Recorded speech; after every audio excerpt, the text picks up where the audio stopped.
بسم اللہ الرحمن الرحیم۔ السلام علیکم، آپ دیکھ رہے ہیں الف نیوز اور میں ہوں آپ کے ساتھ ماجد علی۔ شامل کرتے ہیں آج کی ون لائن ہیڈ لائن۔ اسرائیلی میڈیا کا وزیر اعظم نیتن یاہو کی سعودی ولی عہد سے ملاقات کا دعویٰ۔ اسرائیل کے وزیر اعظم نیتن یاہو موساد کے چیف کے ہمراہ سعودی عرب پہنچے، جہاں انہوں نے امریکی وزیر خارجہ کی موجودگی میں ولی عہد محمد بن سلمان سے ملاقات کی۔ اسرائیلی میڈیا نے دعویٰ کیا ہے کہ وزیر اعظم نیتن یاہو ملک کی خفیہ ایجنسی موساد کے سربراہ کے ہمراہ غیر اعلانیہ طور پر سعودی عرب پہنچے اور سعودی ولی عہد محمد بن سلمان سے ملاقات کی۔ اسرائیلی حکام نے یہ بھی دعویٰ کیا ہے کہ غیر اعلانیہ ملاقات میں امریکی وزیر خارجہ مائک پومپیو بھی موجود تھے، جو اس وقت یورپ اور مشرق وسطی کے 8 ممالک کے دورے پر ہیں۔ سعودی عرب نے اسرائیلی وزیر اعظم کے دورہ سعودی عرب اور ولی عہد محمد بن سلمان سے ملاقاتوں کی خبروں کی تردید کر دی۔ تفصیلات کے مطابق سعودی وزارت خارجہ کی جانب سے جاری بیان میں کہا گیا ہے کہ اسرائیلی حکام اور ولی عہد محمد بن سلمان کے درمیان ملاقات کی خبروں میں کوئی صداقت نہیں۔ امریکی وزیر خارجہ مائک پومپیو کے دورے میں ایسی کوئی ملاقات نہیں ہوئی۔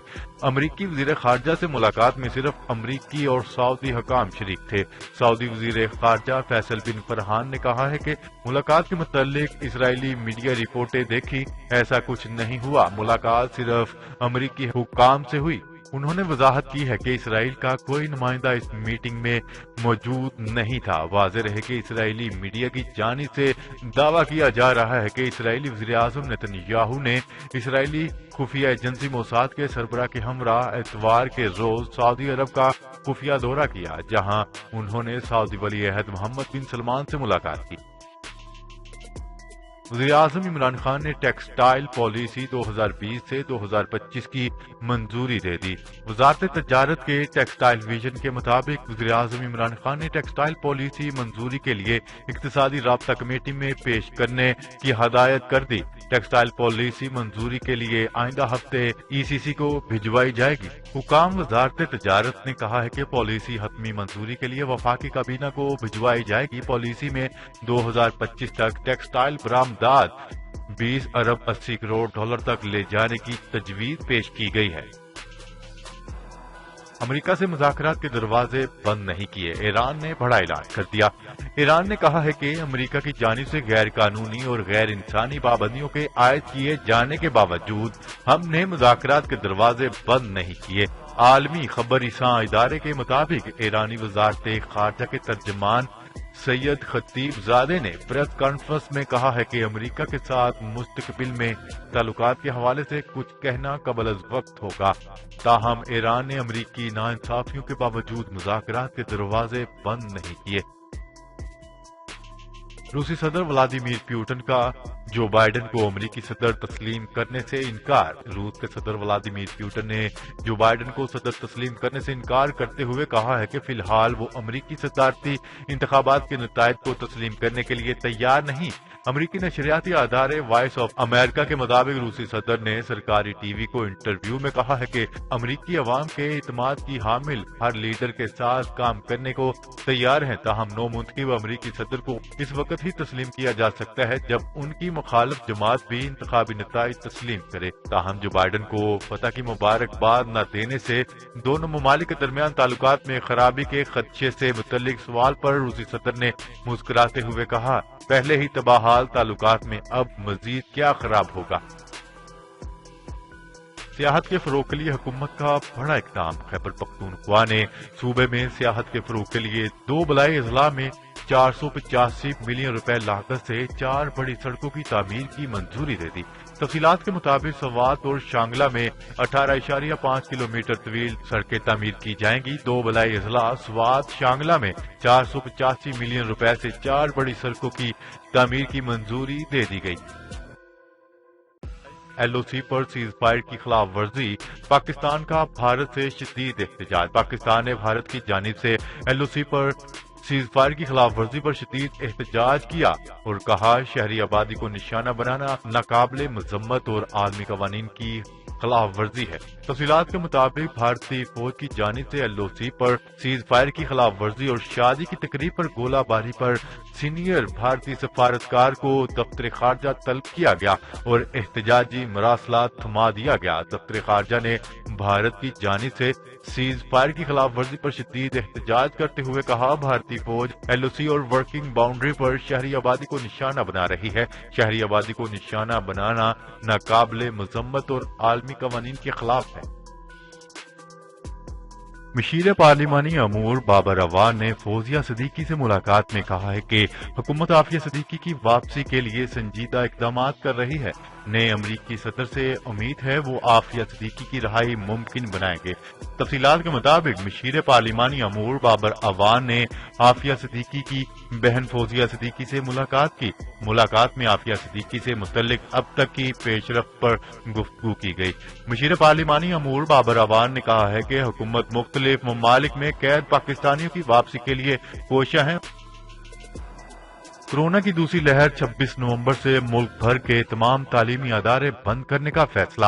وفاقی حکومت نے کورونا کے باعث ملک بھر میں 26 نومبر سے تمام تعلیمی ادارے بند کرنے کا فیصلہ کر لیا. تاحال حتمی فیصلہ این سی او سی کے اجلاس میں ہوگا. وفاقی وزیر تعلیم شفقت محمود نے کہا ہے کہ 26 نومبر سے 24 دسمبر تک آن لائن کلاسز ہوں گی، جبکہ 25 دسمبر سے 10 جنوری تک مکمل چھٹیاں ہوں گی اور 11 جنوری کو تمام تعلیمی ادارے کھول دیے جائیں گے.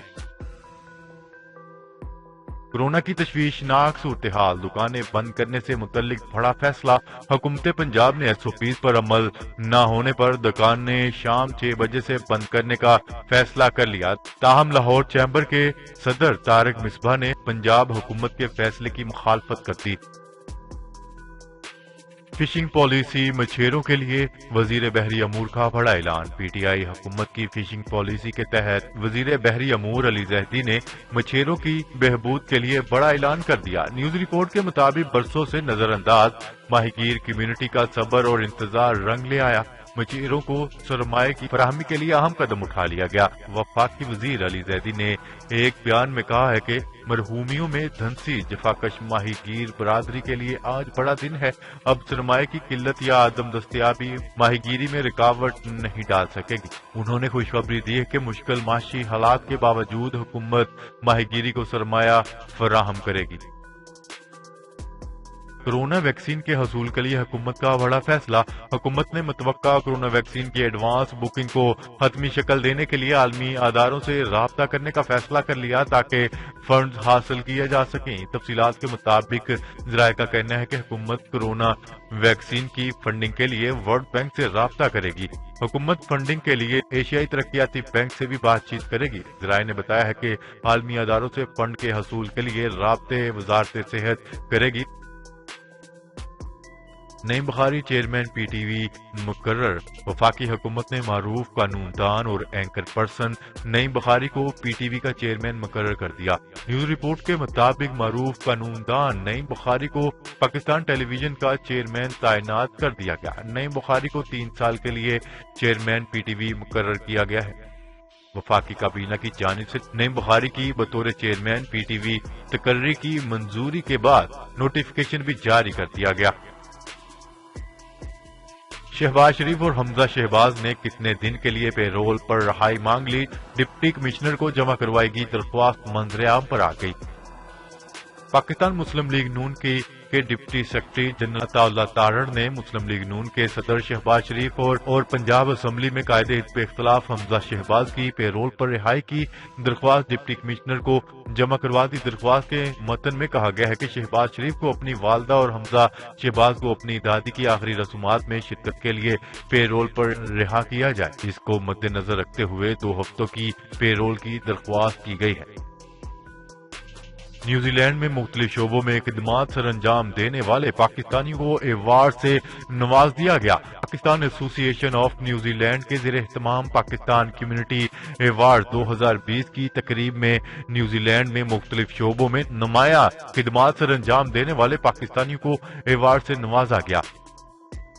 2.5 ماہ میں کتنے افراد نے عمرہ کی سعادت حاصل کی؟ حیرت انگیز تفصیلات سامنے آ گئی. مکہ ادارہ امور حرمین شریفین کی جانب سے کہا گیا ہے کہ گزشتہ 2.5 ماہ میں 6,54,000 سے زائد افراد نے عمرہ ادا کیا، جبکہ 16 لاکھ افراد نے حرم مکی میں باجماعت نمازیں ادا کی. جی تو ناظرین، آج کے لیے اتنا ہی. مزید خبریں لے کر بہت جلد آپ کی خدمت میں حاضر ہوں گے. تب تک کے لیے اپنا خیال رکھیے گا. اللہ نگہبان. پاکستان زندہ باد. پاکستان آرمی پائندہ باد.